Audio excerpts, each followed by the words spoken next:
नमस्कार दोस्तों, स्वागत है आपका आपके अपनी YouTube channel Shikhar classes for civil services में। दोस्तों, ज्योग्राफी विषय के अंतर्गत इस वीडियो में आज हम बात करेंगे महासागरीय धाराओं के बारे में। दोस्तों, जैसा कि आप जानते हैं कि लगभग सभी परीक्षाओं में महासागरीय धाराओं से संबंधित प्रश्न अक्सर पूछे जाते हैं। तो एग्जाम्स के पॉइंट ऑफ व्यू से यह एक महत्वपूर्ण टॉपिक है। तो चलिए शुरू करते हैं। महासागरीय धाराएं।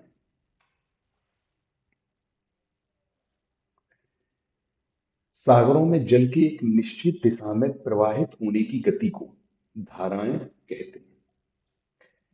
सागर तल की एक विशाल जलराशि विभिन्न कारणों से एक निश्चित दिशा में प्रवाहित होने लगती है, जिसे महासागरीय धारा कहा जाता है। महासागरीय धाराओं के प्रकार। पहला है प्रवाह यानी ड्रिफ्ट। जब पवन वेग से प्रेरित होकर सागर की सतह का जल आगे की ओर अग्रसर होता है तो उसे प्रवाह कहते हैं। इसकी गति तथा सीमा निश्चित नहीं होती है। गति मंद होती है तथा केवल ऊपरी जल ही गतिशील होता है। इसका उदाहरण है उत्तरी अटलांटिक प्रवाह और दक्षिणी अटलांटिक प्रवाह। अगला है धारा यानी करंट।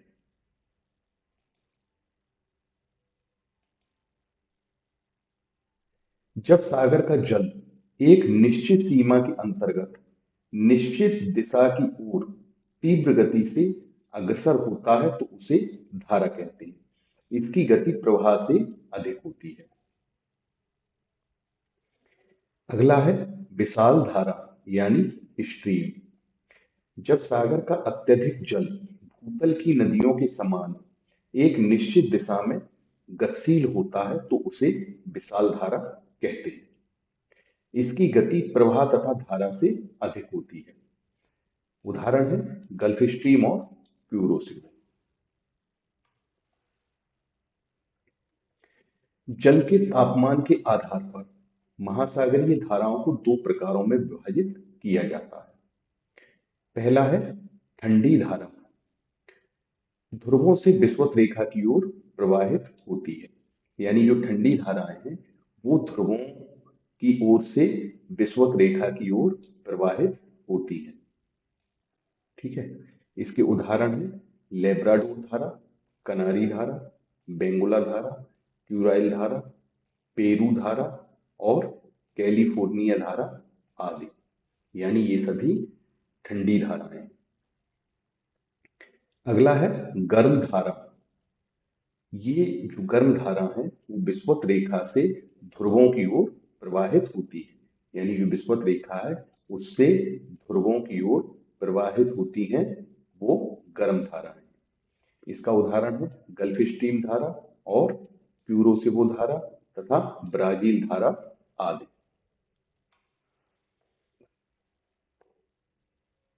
महासागरीय धाराएं उत्पन्न होने के कारण।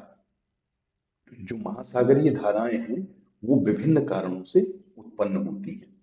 पहला है पृथ्वी की परिभ्रमण गति। पृथ्वी अपने अक्ष पर पश्चिम से पूर्व दिशा में घूमती है।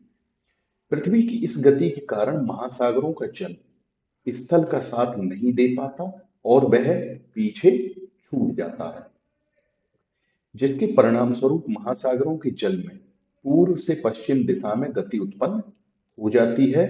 इस तरह से विषुवत रेखीय धाराओं की उत्पत्ति होती है। अगला कारण है जल के तापमान में भिन्नता। जल के तापमान में भिन्नता के कारण भी धाराओं की उत्पत्ति होती है। विषुवत रेखीय भागों में अधिक तापमान के कारण जल का तापमान भी अधिक होता है, जिसके फलस्वरूप जल का घनत्व कम हो जाता है और जल विषुवत रेखीय धारा के रूप में गतिशील हो जाता है। विषुवत रेखा पर जल की आपूर्ति के लिए ध्रुवों की ओर से विषुवत रेखा की ओर जल का प्रवाह प्रारंभ हो जाता है।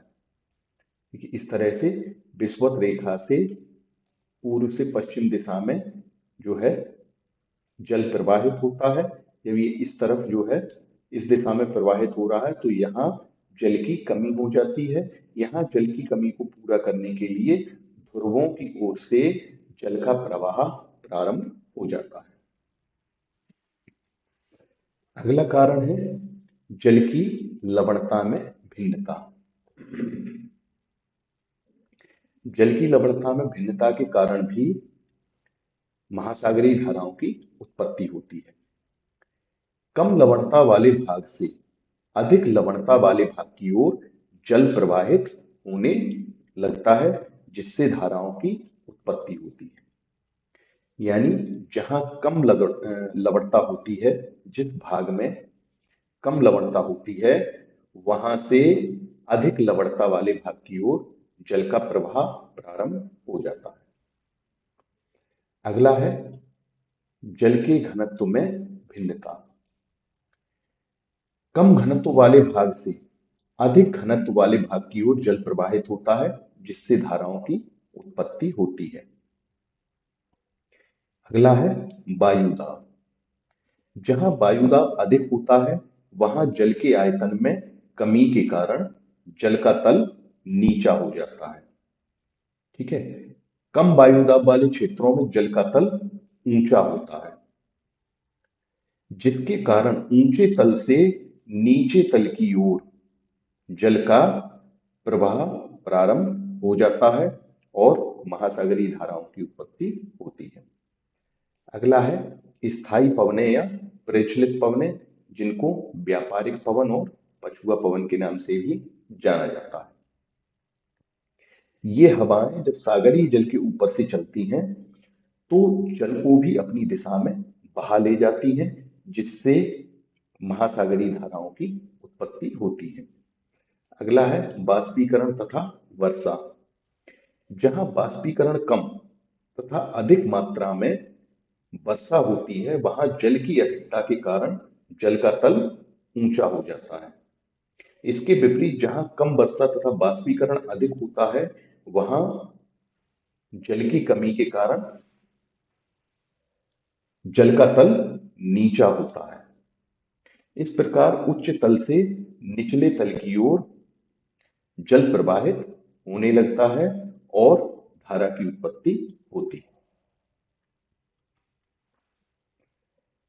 महासागरीय धाराओं की दिशा में परिवर्तन लाने वाले कारक।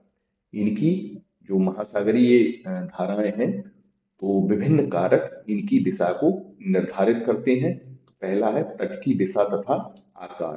तट की दिशा तथा आकार के अकॉर्डिंग ही महासागरीय धाराओं की जो दिशा है वो निर्धारित होती है। अगला है तलीय आकृतियां। महासागरीय धारा की दिशा में परिवर्तन लाने वाला अगला कारक है मौसमी परिवर्तन। ठीक है। इस प्रकार से हिंद महासागर की जो धाराएं हैं, उनमें परिवर्तन होता है, जिसको हम आगे पढ़ेंगे। अगला है पृथ्वी का परिभ्रमण। पृथ्वी के परिभ्रमण के कारण उत्तरी गोलार्ध में जो महासागरीय धाराएं हैं, वो उत्तरी गोलार्ध में अपने दाईं ओर तथा दक्षिणी गोलार्ध में अपने बाईं ओर मुड़ जाती है। अगला है हवाएं।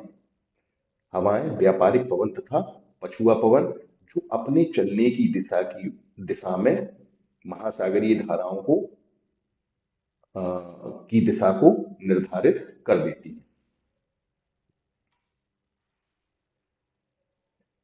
अब हम बात करेंगे विभिन्न महासागरीय धाराओं की। ठीक है। तो पहले बात करेंगे अटलांटिक महासागर की धाराएं। इसमें पहली है उत्तरी विषुवत-रेखीय धारा। अटलांटिक महासागर, जिसको अंध महासागर भी कहा जाता है। पहले हम बात करेंगे उत्तरी विषुवत-रेखीय धारा की।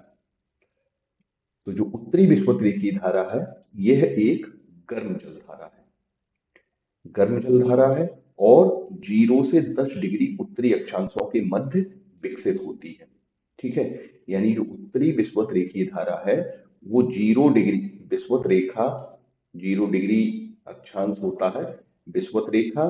ठीक है। वहां से लेके और 10 डिग्री उत्तरी अक्षांश के बीच में मध्य में विकसित होती है। ठीक है। कौन? उत्तरी विषुवत-रेखीय धारा। ये धारा अफ्रीका के पश्चिमी तट से प्रारंभ होकर व्यापारिक पवनों के प्रभाव स्वरूप पूर्व से पश्चिम दिशा में प्रवाहित होती है। यानी जो उत्तरी विषुवत-रेखीय धारा है वो अफ्रीका के पश्चिमी तट से प्रारंभ होकर व्यापारिक पवनों के प्रभाव स्वरूप पूर्व से पश्चिम दिशा में प्रवाहित होती है। दक्षिण अमेरिका के पूर्वी तट के अवरोध के कारण, ठीक है, ये यहाँ पर दक्षिणी अमेरिकी महाद्वीप है, यहाँ पर जो है ये पूर्वी तट है, ठीक है, कि अवरोध के कारण जब ये आगे बढ़ती है तो यहाँ ये अवरोध उत्पन्न होता है और ये दो शाखाओं में विभाजित हो जाती है। पहली शाखा एंटलीज की धारा के नाम से जानी जाती है, ठीक है। दूसरी शाखा कैरिबियन सागर में प्रविष्ट हो जाती है। अगर हम बात करें उत्तरी विषुवत-रेखीय धारा की तो ये यहां पर है उत्तरी विषुवत-रेखीय धारा, ठीक है। ये है उत्तरी विषुवत-रेखीय धारा जो 0 से 10 डिग्री अक्षांश के मध्य विकसित होती है, ठीक है। अफ्रीका के पश्चिमी तट से ये चलना प्रारंभ करती है और पूर्व से पश्चिम दिशा में चलती है, प्रवाहित होती है व्यापारिक पवनों के प्रभाव स्वरूप, ठीक है। यहाँ पर जो दक्षिणी अमेरिकी तट है इसके अवरोध के कारण ये दो भागों में विभाजित हो जाती है, ठीक है। एक एंटलीज की धारा के नाम से और दूसरी कैरिबियन सागर में प्रविष्ट हो जाती है। अगला है दक्षिणी विषुवत-रेखीय धारा। यह एक गर्म जल धारा है, यानी जो दक्षिणी विषुवत-रेखीय धारा है वो गर्म जल धारा है जो कि 0 से 20 डिग्री दक्षिणी अक्षांशों के मध्य प्रवाहित होती है, ठीक है। यानी जो दक्षिणी विषुवत-रेखीय धारा है विषुवत रेखा के दक्षिण में प्रवाहित होती है 0 से 20 डिग्री अक्षांशों के मध्य। पश्चिमी अफ्रीका तथा पूर्वी दक्षिण अमेरिका तटों के मध्य प्रवाहित होती है, ठीक है।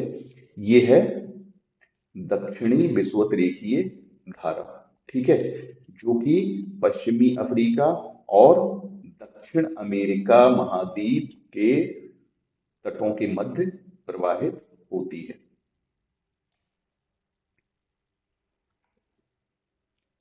यह धारा उत्तरी विषुवत-रेखीय धारा से अधिक प्रबल तथा स्थायी होती है। यानी ये जो धारा है दक्षिणी विषुवत-रेखीय धारा ये उत्तरी विषुवत-रेखीय धारा से अधिक प्रबल है तथा स्थायी होती है। ब्राजील तट के पास दो शाखाओं में विभक्त हो जाती है। यानी जो दक्षिणी विषुवत-रेखीय धारा है वो ब्राजील तट के पास दो शाखाओं में विभक्त हो जाती है। देखिए यहां पर जो है ब्राजील के पास दो भागों में विभक्त हो जाती है। एक ये शाखा जो है दक्षिण की ओर चली जाती है, दूसरी शाखा उत्तर की ओर चली जाती है। प्रथम शाखा त्रिनिदाद के पास उत्तरी विषुवत-रेखीय धारा से मिल जाती है, ठीक है। यानी ये जो धारा है यहां पर ये उत्तरी विषुवत-रेखीय धारा से मिल जाती है प्रथम शाखा, और दूसरी शाखा दक्षिण की ओर मुड़ जाती है और ब्राजील धारा को जन्म देती है। यानी जो दक्षिण विषुवत-रेखीय धारा है वो ब्राजील तट के पास दो शाखाओं में विभाजित होकर पहली शाखा उसकी त्रिनिदाद के पास उत्तरी विषुवत-रेखीय धारा से मिल जाती है और दूसरी शाखा दक्षिण की ओर मुड़ जाती है और ब्राजील धारा को जन्म देती है। देखिए यहां पर जो दक्षिण में मुड़ जाती है वो ब्राजील धारा को जन्म देती है। अगली रेखा महासागरीय धारा है प्रतिविषुवत-रेखीय धारा। यह भी एक गर्म धारा है, यानी जो प्रतिविषुवत-रेखीय धारा है ये एक गर्म धारा है। उत्तरी तथा दक्षिणी विषुवत-रेखीय धारा के मध्य पश्चिम से पूर्व दिशा में प्रवाहित होती है। ठीक है, यानी इसकी दिशा जो है वो उत्तरी तथा दक्षिणी विषुवत रेखीय धाराएं हैं उसके विपरीत दिशा होती है, इसीलिए इसको प्रतिविषुवत रेखीय धारा कहा जाता है, जो कि पश्चिम से पूर्व दिशा में प्रवाहित होती है।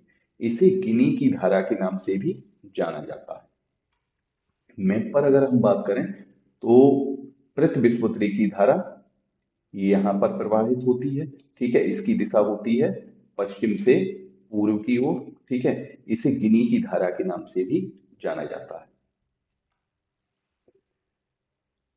अगली है अटलांटिक महासागर की जो अगली धारा है वो है गल्फ स्ट्रीम या खाड़ी की धारा। बहुत ही महत्वपूर्ण धारा है। ठीक है, गल्फ स्ट्रीम यह एक गर्म धारा है, यानी जो गल्फ स्ट्रीम है वो एक गर्म धारा है, इसका तापमान गर्म होता है। जल का तापमान है इस महासागरीय धारा में जो जल प्रवाहित होता है वो उसका तापमान अधिक होता है। ठीक है, इसीलिए ये एक गर्म धारा है। यह धारा 20 डिग्री दक्षिणी अक्षांश के पास, ठीक है, मेक्सिको की खाड़ी में उत्पन्न होकर उत्तर पूर्व दिशा की ओर 70 डिग्री अक्षांश तक पश्चिमी यूरोप के तट तक प्रवाहित होती है। ठीक है, यानी जो गल्फ स्ट्रीम है वो गल्फ स्ट्रीम उत्पन्न होती है 20 डिग्री दक्षिणी अक्षांश के पास मेक्सिको की खाड़ी में। ठीक है, और प्रवाहित होती है 70 डिग्री अक्षांश तक पश्चिमी यूरोप के तट तक। गल्फ स्ट्रीम एक विस्तृत धाराक्रम है जो विस्तृत भागों की जलवायु को प्रभावित करती है। इस धाराक्रम में 3 धाराएं शामिल हैं। ठीक है, जो गल्फ स्ट्रीम है वो एक धाराक्रम है जिसमें 3 धाराएं शामिल हैं। पहली है फ्लोरिडा धारा। उत्तरी विषुवत रेखीय धारा का उत्तरी विस्तृत भाग है, यानी जो फ्लोरिडा धारा है वो उत्तरी विषुवत रेखीय धारा का विस्तृत भाग है। यह एक गर्म धारा है। ये यहां पर उत्तरी विषुवत रेखीय धारा ही, ठीक है, आगे चलकर ये फ्लोरिडा की धारा के नाम से जानी जाती है।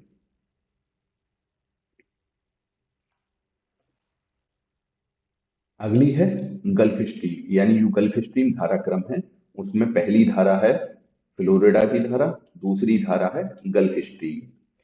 फ्लोरिडा की धारा, ठीक है, जब एंटिलीज की धारा का जल समाविष्ट करके हेटरस अंतरीप के आगे बढ़ती है तो वह गल्फ स्ट्रीम के नाम से जानी जाती है। यानी जो फ्लोरिडा की धारा है वो एंटिलीज की धारा का जल समाविष्ट करके हेटरस अंतरीप के आगे बढ़ती है तो वह गल्फ स्ट्रीम के नाम से जानी जाती है। यह एक गर्म जल की धारा है। ठीक है, यानी जो गल्फ स्ट्रीम है वो एक गर्म धारा है। 40 डिग्री उत्तरी अक्षांश के पास जो गल्फ स्ट्रीम है वो 40 डिग्री उत्तरी अक्षांश के पास पछुआ हवाओं एवं पृथ्वी के विक्षेप बल के कारण पूर्व की ओर मुड़ जाती है। ठीक है, पहले इसकी दिशा होती है, जब ये धारा मैक्सिको की खाड़ी में उत्पन्न होती है तो इसकी दिशा होती है उत्तर की ओर। ठीक है, ये यहां से उत्तर की ओर चलती है और 40 डिग्री उत्तरी अक्षांश के पास पहुंचने के बाद पछुआ हवाओं के प्रभाव से एवं पृथ्वी के विक्षेप बल के कारण ये पूर्व की ओर मुड़ जाती है। 40 डिग्री उत्तरी अक्षांश के पास लेब्राडोर ठंडी जलधारा गल्फ स्ट्रीम से मिलती है।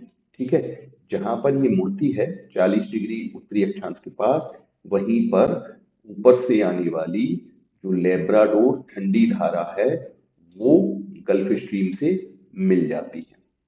ठीक है, 40 डिग्री उत्तरी अक्षांश के पास गर्म तथा ठंडी जलधाराओं के सम्मिलन के कारण न्यू फाउंडलैंड के पास घना कोहरा पड़ता है। ठीक है, यानी गल्फ स्ट्रीम जो कि एक गर्म धारा है और लेब्राडोर जो कि ठंडी जलधारा है, ठीक है, ये दोनों जलधाराएं जब मिलती हैं, ठीक है, तो ताप व्युत्क्रम के कारण न्यू फाउंडलैंड नामक स्थान पर घना कोहरा पड़ता है। अगली है जो गल्फ स्ट्रीम धाराक्रम है उसकी अगली धारा है तीसरी, उत्तरी एटलांटिक धारा। 45 डिग्री उत्तरी अक्षांश तथा 45 डिग्री पूर्वी देशांतर के पास गल्फ स्ट्रीम कई शाखाओं में विभक्त हो जाती है, ठीक है, यानी जो गल्फ स्ट्रीम है वो 45 डिग्री उत्तरी अक्षांश के पास, ठीक है, देखिए यहां पर ये कई शाखाओं में विभाजित हो जाती है, यानी जो गल्फ स्ट्रीम है वो 45 डिग्री उत्तरी अक्षांश और 45 डिग्री पूर्वी देशांतर के पास कई शाखाओं में विभाजित हो जाती है।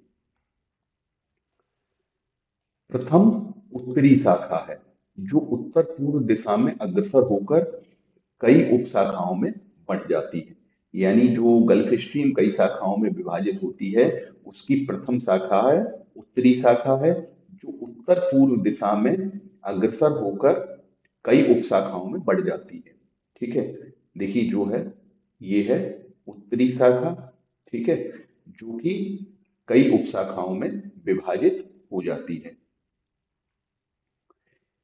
जिसमें नॉर्वे एक शाखा नॉर्वे तट से होकर नॉर्वे सागर में चली जाती है, ठीक है, यानी जो प्रथम उत्तरी शाखा है उसकी कई उपशाखाएं होती हैं जिनमें से एक उपशाखा नॉर्वे तट से होकर नॉर्वे सागर में चली जाती है, दूसरी शाखा इरमिंगर शाखा के नाम से आइसलैंड तक जाती है और तीसरी शाखा ग्रीनलैंड तक जाकर ग्रीनलैंड धारा से मिल जाती है।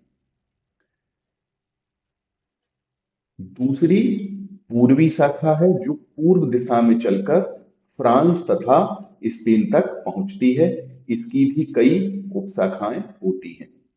एक शाखा रोम सागर में प्रविष्ट हो जाती है, दूसरी शाखा वेनेल धारा के नाम से बिस्के की खाड़ी तक जाती है, ठीक है, और ये सभी जो है गर्म धाराएं। जो उत्तरी अटलांटिक धारा है उसको यूरोप के कंबल के नाम से जाना जाता है। ये उत्तरी अटलांटिक धारा जब यूरोपीय तट पर पहुंचती है, यूरोपीय क्षेत्र में जब पहुंचती है तो अपने गर्म जल के कारण वहां की जलवायु प्रभावित करती है और तापमान को बढ़ा देती है।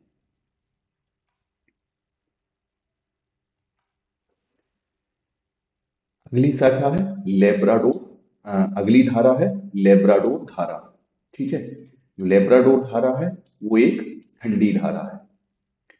बैफिन की खाड़ी तथा डेविस जल डमरू मध्य से प्रारंभ होकर न्यूफाउंडलैंड तट से होती हुई 50 डिग्री पूर्वी देशांतर के पास गल्फ स्ट्रीम से मिल जाती है, ठीक है, यानी जो लेब्राडोर की धारा है ये देखिए यहां से बैफिन की खाड़ी तथा डेविस जल डमरू मध्य से प्रारंभ होकर ये धारा नीचे की ओर आती है, ठीक है, और यहाँ पर ये गल्फ स्ट्रीम से मिल जाती है और जब गल्फ स्ट्रीम से मिलती है तो यहाँ जहां मिलती है वहां पर घना कोहरा छा जाता है। लेब्राडोर धारा के साथ बर्फ के बड़े बड़े खंड न्यू फाउंडलैंड तक लाए जाते हैं। लेब्राडोर धारा तथा गल्फ स्ट्रीम धारा के सम्मिलन स्थल पर घना कोहरा पड़ता है। अटलांटिक महासागर की अगली धारा है कनारी धारा। कनारी धारा एक ठंडी धारा है जो कि उत्तरी अफ्रीका के पश्चिमी तट के सहारे मडेरिया तथा केप वर्ड के बीच में प्रवाहित होती है, ठीक है, यानी जो कनारी धारा है वो एक ठंडी धारा है जो कि उत्तरी अफ्रीका के पश्चिमी तट के सहारे मडेरिया तथा केप वर्ड के बीच में प्रवाहित होती है। इस धारा की उत्पत्ति में व्यापारिक पवनों का योगदान माना जाता है। ठीक है। अगर हम मैप पर कनारी धारा को देखें तो देखिए ये यहाँ पर अफ्रीका के पश्चिमी तट के सहारे प्रवाहित होती है। ठीक है। और ये एक ठंडी धारा है। ठीक है। क्योंकि ये ध्रुवों की ओर से विषुवत रेखा की ओर प्रवाहित हो रही है। ठीक है। तो ध्रुवों की तरफ से आने वाली जो भी धाराएं होती हैं वो ध्रुवीय क्षेत्र का जो ठंडा जल है वो अपने साथ लेकर चलती हैं। ठीक है। इसीलिए इसको ठंडी धारा कहा जाता है। अगली धारा है ब्राजील धारा। ब्राजील धारा, ठीक है, ये एक गर्म धारा है। ठीक है। उच्च तापमान तथा उच्च लवणता वाली गर्म धारा है। यानी जो ब्राजील धारा है वो उच्च तापमान तथा उच्च लवणता वाली गर्म धारा है। 40 डिग्री दक्षिणी अक्षांश के पास यह धारा यानी जो ब्राजील धारा है वो 40 डिग्री दक्षिणी अक्षांश के पास फॉकलैंड की ठंडी जलधारा से मिल जाती है। ये ब्राजील धारा की अगर हम बात करें, देखिए ये है ब्राजील धारा। ठीक है। जो कि एक गर्म धारा है और ये नीचे से आने वाली जो फॉकलैंड धारा है यहाँ पर इससे मिल जाती है। ठीक है। ब्राजील धारा से फॉकलैंड की ठंडी धारा। अगली है फॉकलैंड धारा। यह एक ठंडी धारा है। अंटार्कटिक सागर का ठंडा जल फॉकलैंड धारा के रूप में दक्षिणी अमेरिका के पूर्वी तट पर अर्जेंटीना तक प्रवाहित होता है। ठीक है। यानी जो फॉकलैंड धारा है वो अंटार्कटिक सागर का ठंडा जल लेकर आती है और फॉकलैंड धारा के रूप में दक्षिणी अमेरिका के पूर्वी तट पर अर्जेंटीना तक प्रवाहित होती है। अगली धारा है दक्षिणी अटलांटिक धारा। यह एक ठंडी धारा है। इसे दक्षिणी अटलांटिक प्रवाह, पछुआ पवन प्रवाह, अंटार्कटिक प्रवाह आदि नामों से जाना जाता है। मैप पर अगर हम देखें तो देखिए ये है दक्षिणी अटलांटिक प्रवाह। ठीक है। अगली है बेंगुला धारा। यह एक ठंडी धारा है। यानी जो बेंगुला धारा है वो एक ठंडी धारा है जो कि दक्षिणी अफ्रीका के पश्चिमी तट के सहारे उत्तर दिशा में प्रवाहित होती है। मैप पर बेंगुला धारा की अगर बात करें हम तो देखिए ये है बेंगुला धारा जो कि अफ्रीका महाद्वीप के पश्चिमी तट के सहारे प्रवाहित होती है दक्षिण से उत्तर दिशा में।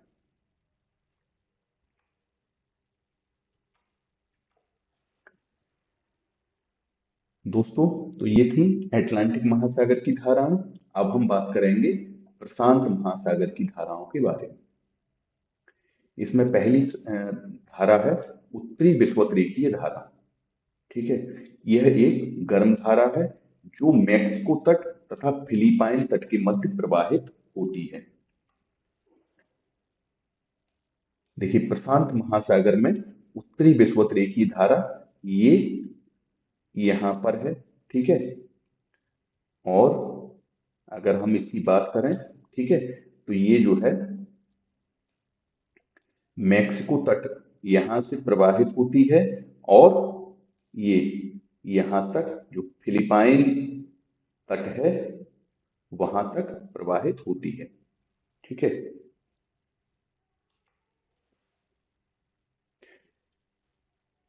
प्रशांत महासागर की अगली धारा है दक्षिणी विषुवत-रेखीय धारा। यह एक गर्म धारा है। यानी जो दक्षिण विषुवत-रेखीय धारा है वो एक गर्म धारा है जो कि व्यापारिक हवाओं के प्रभाव से उत्पन्न होकर ये धारा पूर्व से पश्चिम दिशा में प्रवाहित होती है। जो दक्षिणी विषुवत-रेखीय धारा है वो व्यापारिक हवाओं के प्रभाव से उत्पन्न होकर पूर्व से पश्चिम दिशा में प्रवाहित होती है।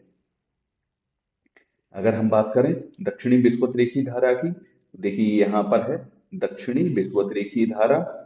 ठीक है। जो कि पूर्व से पश्चिम दिशा में प्रवाहित होती है।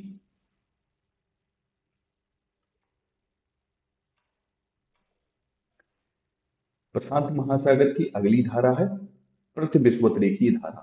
ठीक है। उत्तरी तथा दक्षिणी विषुवत-रेखीय धाराओं के मध्य प्रवाहित होती है।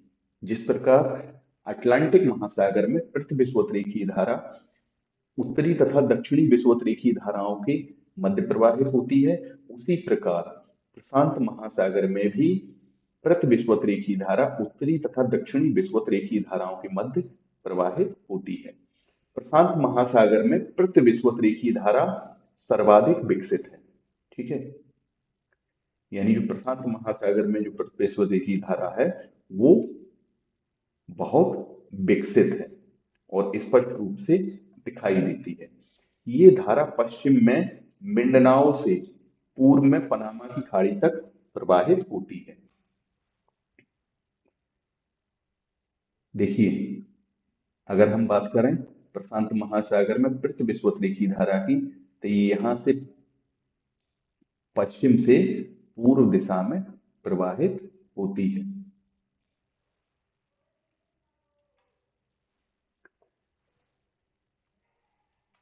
प्रशांत महासागर की अगली धारा है क्यूरोसिवो धारा। ठीक है। जिस प्रकार अटलांटिक महासागर में गल्फ स्ट्रीम एक विस्तृत धारा क्रम है, उसी प्रकार प्रशांत महासागर में भी क्यूरोसिवो एक विस्तृत धारा क्रम है। ठीक है। जिसे क्यूरोसिवो तंत्र के नाम से जाना जाता है। अटलांटिक महासागर में गल्फ स्ट्रीम तंत्र के समान ही प्रशांत महासागर में क्यूरोसिवो तंत्र का विकास हुआ है। यह तंत्र कई शाखाओं से मिलकर बना है तथा इसका प्रवाह क्रम फार्मूसा यानी ताइवान से बेरिंग जलडमरू मध्य तक पाया जाता है। इसके अंतर्गत निम्नलिखित धाराएं सम्मिलित की जाती हैं। पहली है क्यूरोसिवो धारा। उत्तरी विषुवत-रेखीय धारा फिलीपींस के पास दाहिनी ओर मुड़कर उत्तर दिशा की ओर उन्मुख होकर क्यूरोसिवो धारा को जन्म देती है। ठीक है। यानी जो उत्तरी प्रशांत महासागर में जो उत्तरी विषुवत-रेखीय धारा है वो फिलीपींस के पास दाहिनी ओर मुड़कर उत्तर दिशा की ओर उन्मुख होकर, ठीक है, क्यूरोसिवो धारा को जन्म देती है। यह एक गर्म धारा है। अगर हम बात करें क्यूरोसिवो धारा की, तो देखिए यहां पर ये उत्तर विषुवत-रेखीय धारा है। ठीक है। ये यहां से आगे की ओर प्रवाहित होकर, ठीक है, उत्तर दिशा की ओर मुड़ जाती है और क्यूरोसिवो धारा को जन्म देती है। यहाँ पर क्यूरोसिवो धारा है। ठीक है। यह एक गर्म धारा है।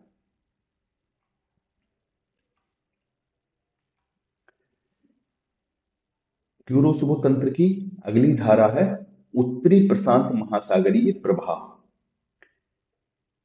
पछुआ हवा के प्रभाव में क्यूरोसिवो पूर्व की ओर मुड़ती है। ठीक है। यानी जो क्यूरोसिवो धारा है वो पछुआ हवा के प्रभाव में, ये क्यूरोसिवो यहां से इस तरह उत्तर दिशा की ओर प्रवाहित होती है और यहां पर ये पछुआ हवा के प्रभाव स्वरूप ये मुड़ जाती है। ठीक है। पूर्व की ओर मुड़ जाती है। यहां पर देखिए जो क्यूरोसिवो है पछुआ पवन जो है उसके प्रभाव स्वरूप पूर्व दिशा की ओर मुड़ जाती है तथा उत्तरी अमेरिका के पश्चिमी तट तक पहुंचती है। ये यहां से इस तरह से प्रवाहित होकर ये यहां पर उत्तरी अमेरिका महाद्वीप के पश्चिमी तट तक यहां तक पहुंचती है। ठीक है। आगे चलने पर ये दो शाखाओं में बढ़ जाती है। दो शाखाओं में किस लिए बढ़ जाती है? क्योंकि जो उत्तरी अमेरिका का जो पश्चिमी तट है उस पश्चिमी तट से टकराने के बाद ये दो शाखाओं में विभक्त हो जाती है। जिसमें से उत्तरी शाखा अल्यूसियन धारा यानी अलास्का की धारा के रूप में प्रवाहित होती है। यह एक गर्म धारा है, यानी जो अलास्का की धारा है वो एक गर्म धारा है। इसको अल्यूसियन की धारा भी कहा जाता है। देखिए यहाँ पर जो उत्तरी अटलांटिक प्रवाह है, ये यहाँ पर जब उत्तरी अमेरिकी महाद्वीप के पश्चिमी तट से जब ये टकराकर दो शाखाओं में विभाजित हो जाती है, जिसमें एक शाखा ये जो है उत्तर की ओर प्रवाहित होती है अलास्का की धारा या अल्यूसियन की धारा के नाम से, जो कि एक गर्म धारा है। दूसरी है दक्षिणी शाखा, जो कि कैलिफोर्निया धारा को जन्म देती है। जो कैलिफोर्निया धारा है एक ठंडी धारा है। यहां पर टकराने के पश्चात एक शाखा इसकी उत्तर की ओर चली जाती है अलास्का के धारा के नाम से और जानी जाती है, और जो दक्षिणी शाखा है वो कैलिफोर्निया की धारा के नाम से जानी जाती है, जो एक ठंडी धारा है। प्रशांत महासागर की अगली धारा है ओयासिओ धारा। इसे क्यूराइल धारा भी कहा जाता है। ठीक है, यानी जो ओयासिओ धारा है उसका दूसरा नाम है क्यूराइल धारा। यह एक ठंडी धारा है, यानी जो ओयासिओ धारा है वो एक ठंडी धारा है। ये धारा बेरिंग जलडमरू मध्य से होकर दक्षिण की ओर प्रवाहित होती है। ठीक है, ओयासिओ धारा देखिए यहाँ पर है, बेरिंग जलडमरू मध्य से प्रारंभ होकर ये दक्षिण दिशा की ओर प्रवाहित होती है। ओयासिओ धारा इसको कहा जाता है, जो कि एक ठंडी धारा है। इसके द्वारा आर्कटिक सागर का ठंडा जल प्रशांत महासागर में लाया जाता है, जहां पर ओयासिओ धारा क्यूरोसिओ धारा से मिलती है। ठीक है, वहां पर घना कोहरा छा जाता है। देखिए ये जो है उत्तर से आती है ओयासिओ धारा, ठीक है, और दक्षिण से चलती है क्यूरोसिओ धारा। ठीक है, और ये यहाँ पर दोनों धाराएं मिल जाती। ठीक है, ओयासिओ एक ठंडी धारा है और क्यूरोसिओ एक गर्म धारा है। ठीक है, तो ताप व्यतिक्रम के कारण यहाँ पर जब दोनों धाराएं मिलती हैं तो यहाँ पर घना कोहरा छा जाता है। जिस प्रकार लेब्राडोर अटलांटिक महासागर में लेब्राडोर ठंडी धारा और गल्फ स्ट्रीम गर्म धारा के मिलने से यहाँ कोहरा छा जाता है, ठीक उसी प्रकार ओयासिओ और क्यूरोसिओ धाराओं के मिलने से यहाँ पर घना कोहरा छा जाता है।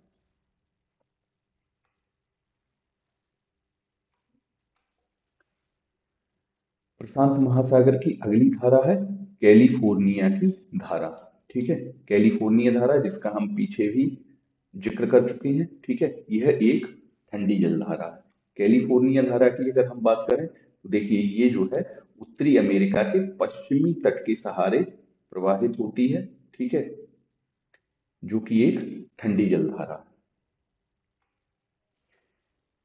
प्रशांत महासागर की अगली धारा है पेरू धारा या हम्बोल्ट धारा। ठीक है, जो पेरू धारा या हम्बोल्ट धारा है वो दक्षिणी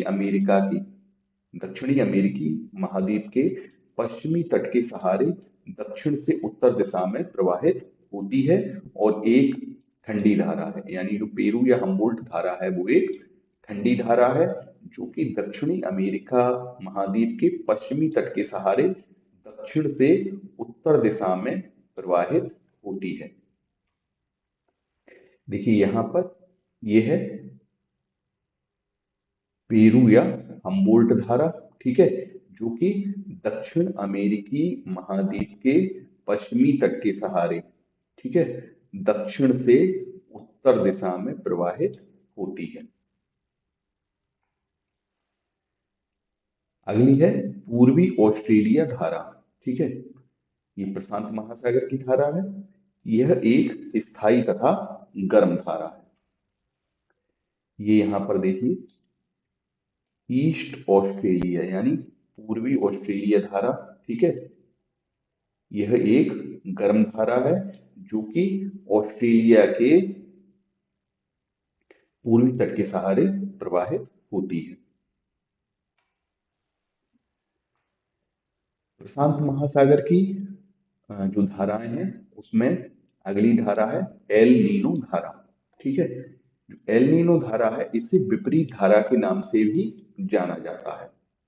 यह एक गर्म जल धारा है, यानी जो एल नीनो है वो एक गर्म जल धारा है जो दक्षिणी अमेरिका के पेरू तट के पश्चिम में तट से 180 किलोमीटर की दूरी पर उत्तर से दक्षिण दिशा में प्रवाहित होती है, ठीक है। मैप पर अगर हम देखें तो देखिए यहां पर, यहां, ठीक है, उत्तर से दक्षिण दिशा में प्रवाहित होती है। इसका विस्तार 3 से 18 डिग्री दक्षिणी अक्षांश तक रहता है, ठीक है। यानी जो एल नीनो धारा है इसका विस्तार 3 से 18 डिग्री दक्षिणी अक्षांश तक रहता है। शरदकाल, जब उत्तरी गोलार्ध यानी जब उत्तरी गोलार्ध में शरदकाल यानी जब सर्दियां होती हैं उत्तरी गोलार्ध में, उस समय विषुवत रेखीय विपरीत धारा प्रशांत महासागरीय यानी प्रशांत महासागर की जो विषुवत रेखीय विपरीत धारा है, जिसको प्रतिविषुवत रेखीय धारा भी कहा जाता है, वो दक्षिण की ओर खिसक जाती है, ठीक है, और एल नीनो को जन्म देती है। इस धारा के कारण पेरू तट का तापमान सामान्य से अधिक हो जाता है। चूंकि ये एक गर्म धारा है तो इस धारा के कारण पेरू तट का जो तापमान है वो सामान्य से अधिक हो जाता है। वर्तमान में एल नीनो को एक मौसमी परिघटना के रूप में जाना जाता है। इस धारा के सक्रिय होने पर पेरू तट के पास ठंडी जलराशि गर्म हो जाती है, ठीक है। यानी ये जो धारा है एल नीनो, ये एक अस्थायी धारा होती है, ठीक है। जब ये धारा सक्रिय होती है उस समय पेरू तट के पास जो ठंडी जलराशि होती है वो गर्म हो जाती है तथा जनवरी से मार्च तक अत्यधिक वर्षा होती है। यानी पेरू तट के पास अत्यधिक वर्षा होती है जनवरी से मार्च तक। जबकि पश्चिमी प्रशांत महासागरीय क्षेत्र में सूखे की स्थिति हो जाती है। यानी जो पश्चिमी प्रशांत महासागरीय क्षेत्र है वहां पर सूखे की स्थिति हो जाती है एल नीनो के विकसित होने पर। एल नीनो जितनी ज्यादा सक्रिय होगी, यहाँ जो पश्चिमी प्रशांत महासागरीय क्षेत्र है वहां पर उतनी ही सूखे की स्थिति उत्पन्न हो जाती है, जिस कारण इंडोनेशिया, भारत, बांग्लादेश आदि सूखे की चपेट में आ जाते हैं। प्रशांत महासागर की अगली धारा है ला नीना। यह एक प्रतिसागरीय धारा है जिसका आविर्भाव पश्चिमी प्रशांत महासागर में उस समय होता है जब पूर्वी प्रशांत महासागर में एल नीनो का प्रभाव समाप्त हो जाता है, ठीक है। यानी जो ला नीना है वो कहाँ विकसित होती है? पश्चिमी प्रशांत महासागरीय क्षेत्र में, ठीक है। इसका विकास होता है किस समय होता है? जब पूर्वी प्रशांत महासागर में एल नीनो का प्रभाव समाप्त हो जाता है। ला नीना पश्चिमी प्रशांत महासागर में आर्द्र मौसम को जन्म देती है, ठीक है। ला नीना के आविर्भाव के साथ पश्चिमी प्रशांत महासागर के उष्ण कटिबंधीय भाग में, यानी कर्क और मकर रेखा के बीच का जो भाग है उसको उष्ण कटिबंधीय भाग कहा जाता है, ठीक है। तो ला नीना धारा के आविर्भाव के साथ ही पश्चिमी प्रशांत महासागरीय उष्ण कटिबंधीय भाग में तापमान तथा बाष्पीकरण में वृद्धि होने से, ठीक है, यानी जो ला नीना का जब विकास होता है तो तापमान तथा बाष्पीकरण में वृद्धि होती है, जिससे इंडोनेशिया, भारत, बांग्लादेश आदि में सामान्य से अधिक वर्षा होती है। ठीक है, यानी एल नीनो जब ज्यादा सक्रिय होती है उस समय इस क्षेत्र में सूखे की स्थिति होती है, और जब ला नीना धारा जो है सक्रिय होती है उस समय इंडोनेशिया, भारत और बांग्लादेश इन क्षेत्रों में सामान्य से अधिक वर्षा होती है। भारत में भी ग्रीष्मकालीन मानसून अधिक सक्रिय हो जाता है। ठीक है, यानी ला नीना के प्रभाव स्वरूप भारत में भी ग्रीष्मकालीन मानसून अधिक सक्रिय हो जाता है। ठीक है, तो हमें ये ध्यान रखना है कि एल नीनो के सक्रिय होने पर जो भारत है वहां पर सूखे की स्थिति हो जाती है, मानसून जो होता है वो कमजोर हो जाता है, और लानीना जो धारा है उसके सक्रिय होने पर जो ग्रीष्मकालीन मानसून है वो अधिक सक्रिय हो जाता है और सामान्य से अधिक वर्षा होती है। अब हम बात करेंगे हिंद महासागर की धाराओं के बारे में। इसमें पहला है उत्तरी पूर्वी मानसून धारा। ठीक है, उत्तरी गोलार्ध में जब शरद काल यानी जो सर्दियों का काल होता है उस समय उत्तरी पूर्वी मानसून हवाएं स्थल से जल की ओर चलती हैं। ठीक है, यानी शरद काल में जो उत्तरी पूर्वी मानसूनी हवाएं हैं वो स्थल से जल की ओर चलती हैं। इन हवाओं से उत्तरी हिंद महासागर में अंडमान तथा सोमालिया के बीच पश्चिम दिशा में प्रवाहित होने वाली उत्तरी पूर्वी मानसून धारा का जन्म होता है। ठीक है, यहां पर देखिए अंडमान सागर से सोमालिया तट के बीच में ये यहां पर उत्तरी पूर्वी मानसूनी धारा का जन्म होता है। यह धारा 5 डिग्री उत्तरी अक्षांश के दक्षिण से होकर प्रवाहित होती है।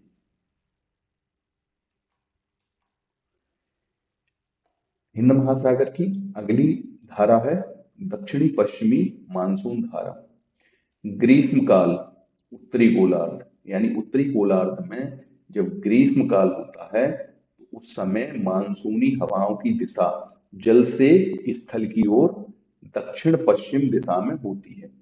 ठीक है, यानी जो मानसून हवाओं की दिशा है वो ग्रीष्मकाल के दौरान जल से स्थल की ओर होती है और इनकी दिशा होती है दक्षिण पश्चिम। इन हवाओं के प्रभाव स्वरूप दक्षिणी पश्चिमी मानसून धारा का जन्म होता है। ठीक है, यह धारा दक्षिण पश्चिम से उत्तर पूर्व दिशा की ओर प्रवाहित होती है। ठीक है, ये देखिए इस तरह से दक्षिण पश्चिम से उत्तर पूर्व दिशा की ओर प्रवाहित होती हैं। इसकी कई उपशाखाएं अरब सागर एवं बंगाल की खाड़ी की ओर मुड़ जाती हैं।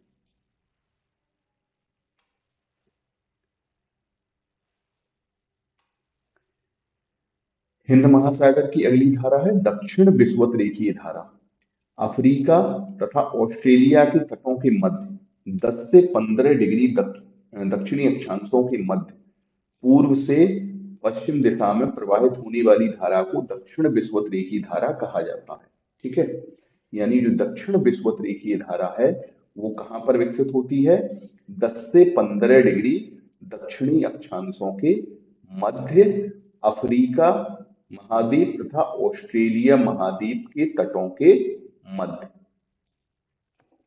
जिसकी दिशा होती है पूर्व से पश्चिम दिशा में प्रवाहित होती है। इसे दक्षिण विषुवत रेखीय धारा कहा जाता है। ठीक है, देखिए यहां पर यह है दक्षिणी विषुवत रेखीय धारा जो कि ऑस्ट्रेलिया महाद्वीप तथा अफ्रीका महाद्वीप के तटों के मध्य प्रवाहित होती है।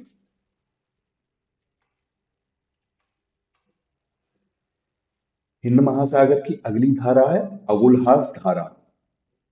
ठीक है, जो अगुलहास धारा है वो दक्षिण विषुवत रेखीय धारा की एक शाखा 30 डिग्री दक्षिणी अक्षांश के पास अगुलहास धारा के नाम से प्रवाहित होती है। जो दक्षिणी विषुवत-रेखीय धारा है, ठीक है, वो यहाँ मेडागास्कर से टकराने के पश्चात ये दो भागों में विभाजित हो जाती है, ठीक है। एक धारा ये जो है यहाँ पर चली जाती है, जिसको अगुलहास धारा के नाम से जाना जाता है।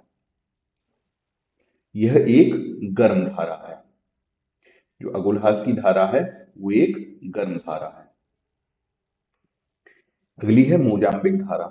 दक्षिण विषुवत-रेखीय धारा की एक शाखा मोजाम्बिक चैनल से होकर दक्षिण की ओर प्रवाहित होती है, इसे मोजाम्बिक धारा कहते हैं।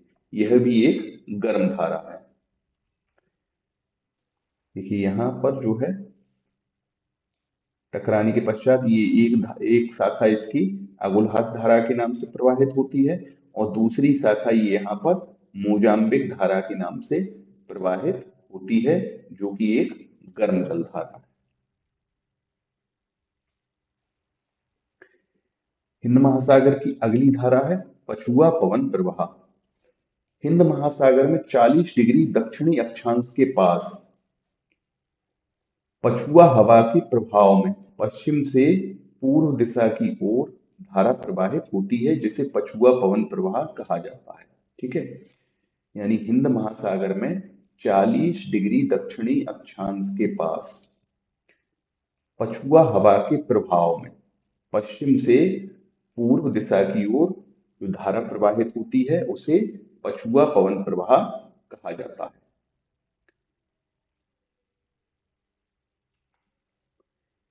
एक 110 डिग्री पूर्वी देशांतर के पास इसकी दो शाखाएं हो जाती हैं।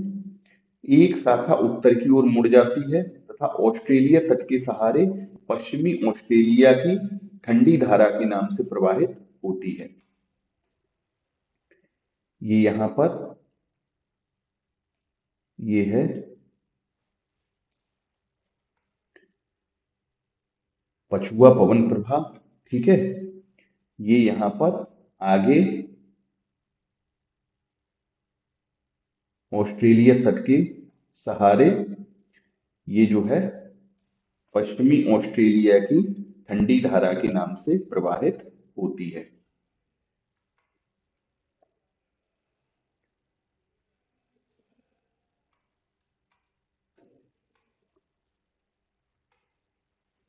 तो दोस्तों ये था महासागरीय धाराएं। आज के वीडियो में इतना ही। अगले वीडियो में अगले महत्वपूर्ण टॉपिक के बारे में बात करेंगे, ठीक है। तब तक के लिए नमस्कार।